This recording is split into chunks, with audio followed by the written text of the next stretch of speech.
Esse é o tanque de uma Bis 125.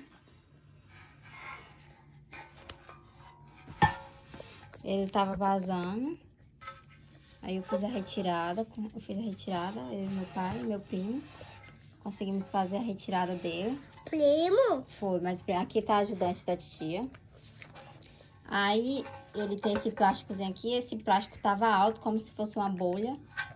E vazando. Aí fizemos a retirada do plástico. Encontramos esses 3 buraquinhos.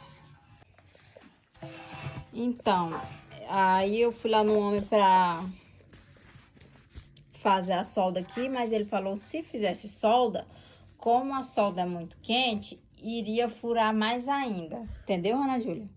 Sim. Então, ele nos deu uma dica de comprar a fibra de vidro, o catalisador e a resina e o catalisador. Fibra de vidro, a resina e o catalisador. Ele falou, fazendo essas misturas aqui, botando aqui, resolveria o problema, não foi, Ana Júlia?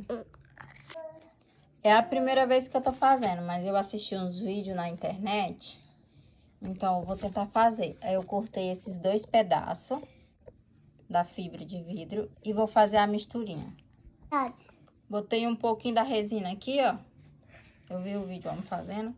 Esse daqui é o catalisador, ó. Catalisador. Vou botar aqui. 1, 2, 3, 4, 5, 6, 7. Tem um pincel aqui que eu vou ter que estragar, né? Mas já era. Rápido, Ana Júlia. Aqui, ó. Segura. Vem, meu amor. Vai, rápido. Aí, vai. Filma pra ti. Filma. Assim, é. Filma aí. Aqui, ó. Filma aqui. Aqui, mulher. Bota aqui em cima. Assim, ó, Ana Júlia. Ô, meu pai. Segura assim, Ana Júlia. Segura assim, ó. Vai, desse jeito. Segura. Desse jeito. Não, a ajudante da tia deu uma atrapalhadinha, né? Mas tá tudo bem. Eu aqui passei essa mistura, que é o catalisador com a... Não, é a resina com catalisador. Botei um pouquinho, botei 7 gotas desse. E depois peguei a manta de vidro, botei uma, passei o catalisador, depois botei a manta de vidro 2 vezes. Fiz 2 vezes. Deixar aí quietinho agora, esperar secar, porque ela apertou em pausa e daí pausou o vídeo.